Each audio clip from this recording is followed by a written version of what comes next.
Our hearts beat to the city streets. We began to feel. আসসালামু আলাইকুম, কেমন আছেন সবাই? চলে আসলাম live in abroad with Nazia থেকে। তো আমি এখানে দেখা যাচ্ছে আমি কিছু জিনিস বের করছি। এটা হলো গিয়ে ফার্নিচার কাভার বা ইলেকট্রনিক্স কাভার বা টেবিল কাভার হিসাবে বলা যেতে পারে। আমরা যেরকম শাওয়ার ক্যাপ ইউজ করি এটাই আর কি, একটু বড় সাইজের। এগুলো হলো গিয়ে সব ফার্নিচার বা টেবিল বা ইলেকট্রনিক্স অ্যাপ্লায়েন্স কাভার করার জন্য আর কি, মানে ধুলা থেকে বাঁচার জন্য যে কোনো জিনিস ধুলা থেকে বাঁচানোর জন্য এটা খুবই কার্যকরী। তো এগুলো ছোটো সাইজেরও পাওয়া যায়। ছোটো সাইজগুলো যেগুলো হয় যে ফার্নিচার তো ওইটা ঢাকা যায় না, ছোটো সাইজগুলো দিয়ে দেখা যায় যে ফ্রুটস বা ভেজিটেবলস বা যে কোনো ধরনের খাবার টেবিলের উপরে থাকলে কাভার করে রাখা যায়, ডাস্ট বা ইনসেক্টস জানি বা কোনো কিছু জানি, ধুলাবালি পোকামাকড় জানি না ওটার মধ্যে আসতে পারে।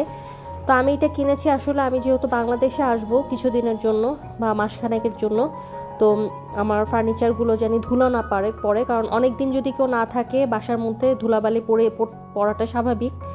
আর ফার্নিচার বা ইলেকট্রনিক্স অ্যাপ্লায়েন্সে ধুলাবালি পড়লে ওগুলো মুছা খুবই কষ্টকর হয়ে যায়। আর স্পেশালি অনেকদিন পর জার্নি করে এক দেশ থেকে আরেক দেশে যেয়ে তখন এগুলো পরিষ্কার করাও খুব টাফ।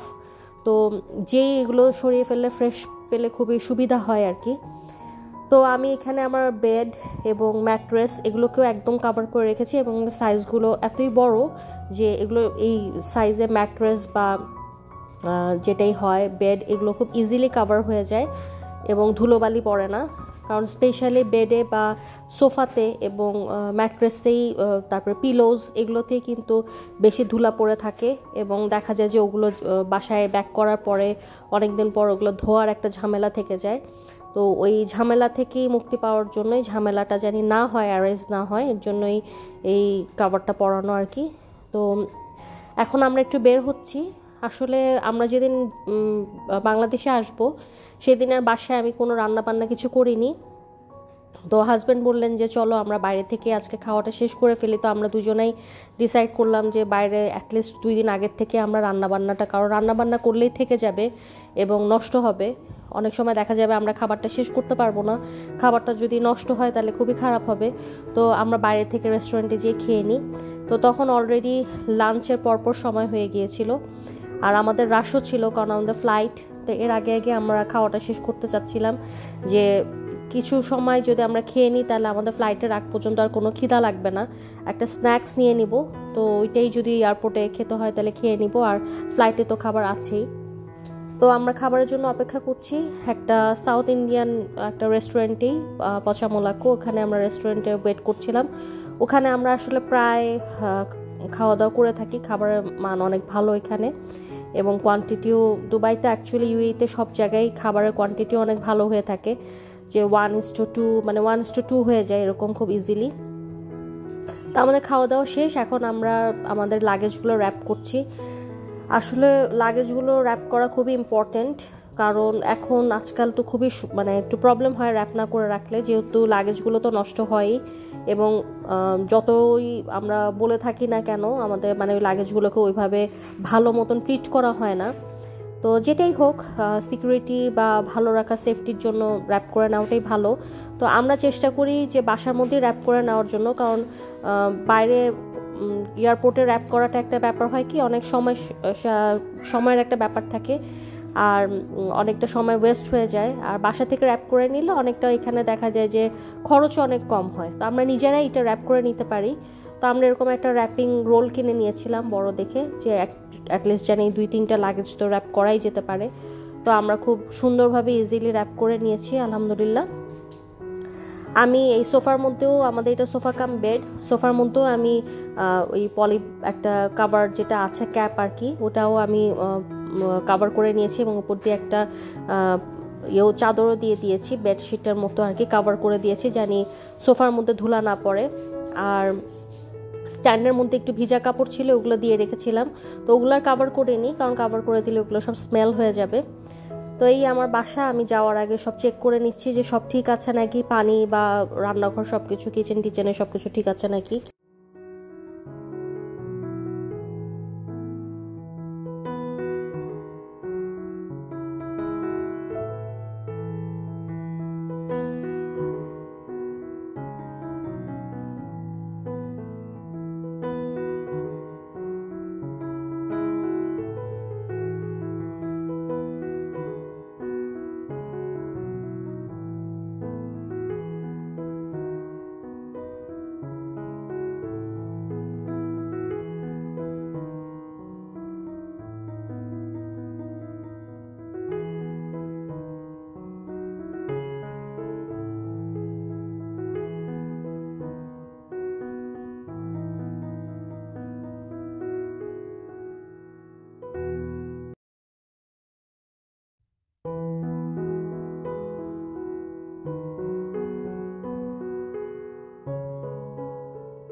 তো এখানে আমরা আমাদের ট্যাক্সি বা ক্যাব যেটাই হোক ওটা আসার জন্য অপেক্ষা করছিলাম। হাজব্যান্ড এটা কল করছিল, তো আমরা এখানে লাগেজগুলো নিয়ে এখানে ওয়েট করছিলাম। এদিকে আমার মেয়ে আবার কার্ডিগান আনতে ভুলে গিয়েছে, তো সে বললো যে থাক লাগবে না। পরে আমরা বললাম যে না, আমি তো লাগেজে নিয়ে নিয়েছি, কিন্তু তোমার তো ঠান্ডা লাগবে, কারণ বাংলাদেশে তো অনেক ঠান্ডা, এয়ারপোর্টে নামার পর থেকে ঠান্ডা আরম্ভ হবে, শীত করবে। তো সে আবার আনতে গেছে। আমরা এখানে অপেক্ষা করছি ওদের জন্য এবং ক্যাবের জন্য যে আসুক। আর আমরা একটু টেনশনও ছিলাম যে দুটা লাগেজ এটে যাবে নাকি আর কি, কিন্তু না, আল্লাহর রহমতে খুব সুন্দরভাবে এটে গিয়েছিল। তো আমরা এই লবির মধ্যে অপেক্ষা করছি।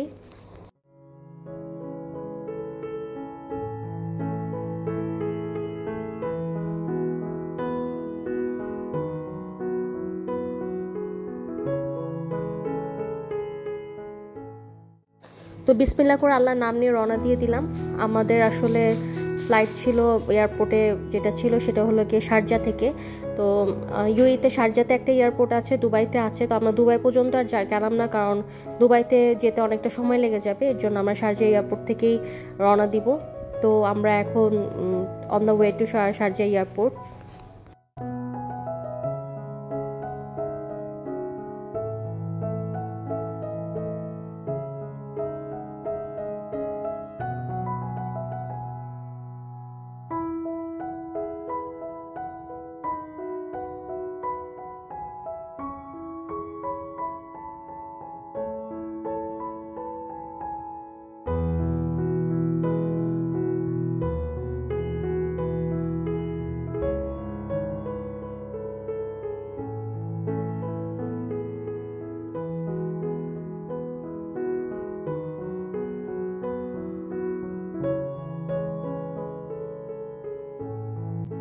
যাওয়ার সময় খুব ভালো লাগছিল, আবার খারাপও লাগছে। আসলে সংসারটাকে মানে কিছুদিনের জন্য হলেও আর কি ফেলে যেতে একটু হলেও মায়া লাগে, কারণ নিজের সংসার তো নিজের সংসারই।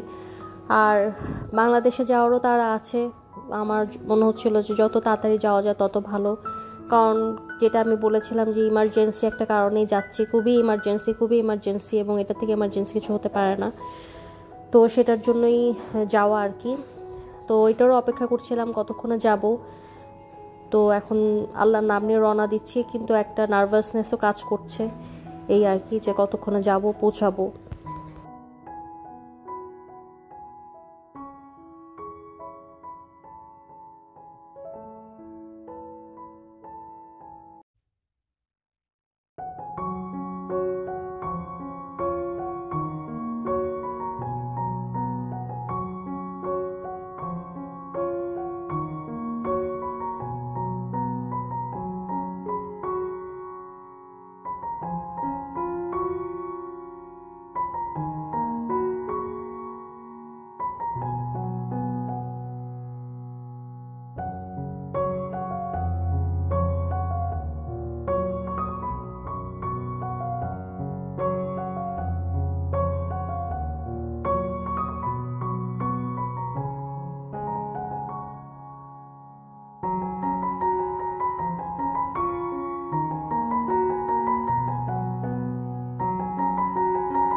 আসলে শারজা এয়ারপোর্টটা আমাদের জন্য নতুন, এর আগে আমরা শারজা এয়ারপোর্টে কখনো আসিনি, তো এটা আমাদের ফার্স্ট টাইম ছিল।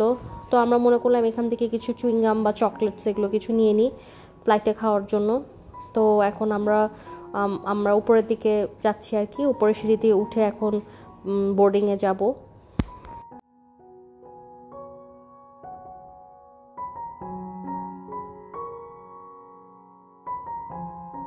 আমরা এখানে চেক করে নিচ্ছিলাম যে আমাদের ফ্লাইট কখন। আর এখানে একটা সুন্দর লাউঞ্জ আছে, তো আমরা মনে করেছিলাম একটু লাউঞ্জে বসবো, কিন্তু আননেসেসারি আধা ঘন্টা বা 1 ঘন্টার জন্য দরকার নাই, কারণ আমরা যেহেতু শারজাহ এয়ারপোর্টটা দেখিনি, তার মনে করলাম যে এক্সপ্লোর করি ঘুরে ঘুরে লাউঞ্জে না বসে থেকে।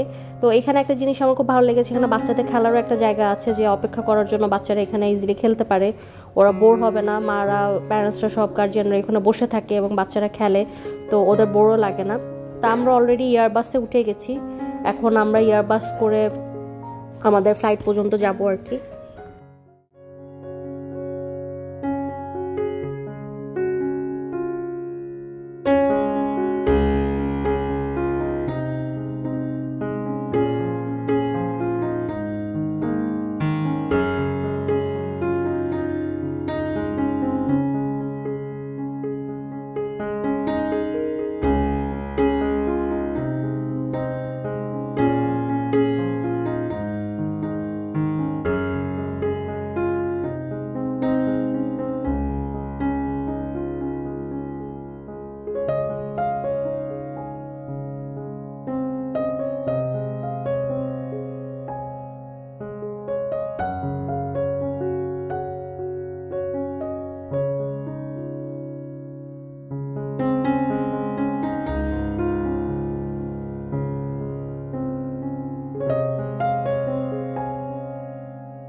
তো আমরা এই এয়ারবাস থেকে নেমে গেলাম, এটাই আমাদের এয়ারবাস ছিল। এখন আমরা প্লেনে উঠছি, তো উঠতে উঠতে মনে হলো যে ঠিক আছে একবার বাইরের ভিউটা একবার দেখে নিই।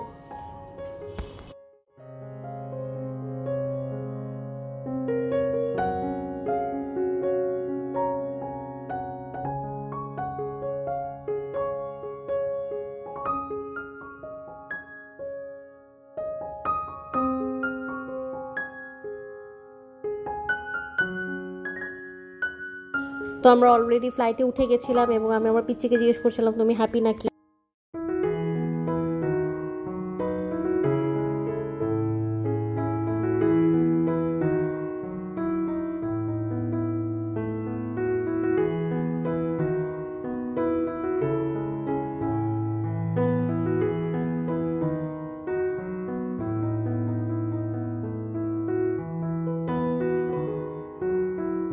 আমার পিচ্ছি সবসময় ফ্লাইটে খুবই এনজয় করে এবং সে সবসময় বলে প্লেনে উঠবো। আমার ব্লগটা সে যখনই দেখে তখন ফার্স্ট যে থিম থাকে সেই প্লেনটা দেখলেই বলতে থাকে যে আমি কখন প্লেনে উঠবো, কারণ ওর মানে প্লেনটা খুবই পছন্দ, প্লেন জার্নিটাও খুব এনজয় করে আল্লাহর রহমতে, শুকর আলহামদুলিল্লাহ। তো এখন আমরা প্লেনের ভিতরে চলে এসেছি অলরেডি।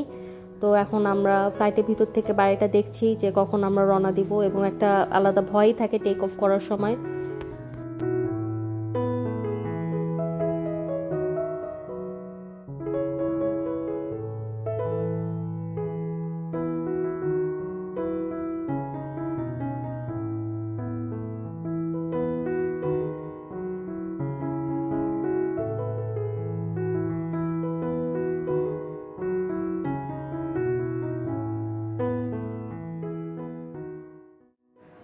আসলে রাতের বেলা ফ্লাইট থেকে বাইরেটা দেখতে আলাদা রকমের একটা সৌন্দর্য, এবং দিনের বেলা একটা আলাদা সৌন্দর্য। তো শুকর আলহামদুলিল্লাহ আমরা দুইটাই পেয়েছি, এবং ইউইটা দেখতে খুবই সুন্দর লাগছিল। নিচে একদম মনে হচ্ছিল যে কিছু কি বলবো, ছোট ছোট ছোট ছোট লাইটস পুরা ভরা,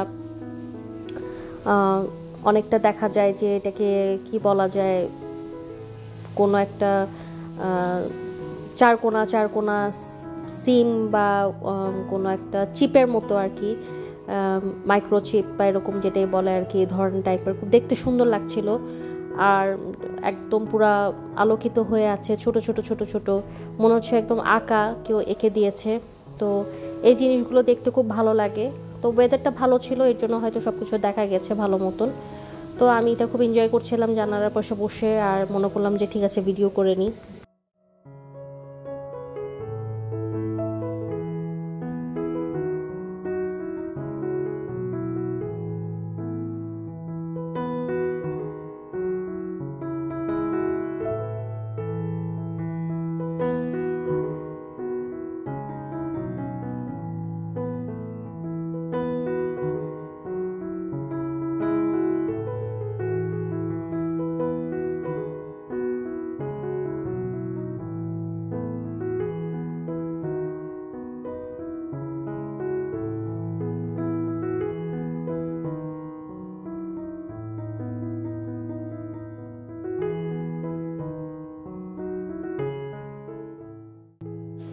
তো আল্লাহর নাম নিয়ে এখন ফ্লাইটে উঠে গেছি, শুকর আলহামদুলিল্লাহ।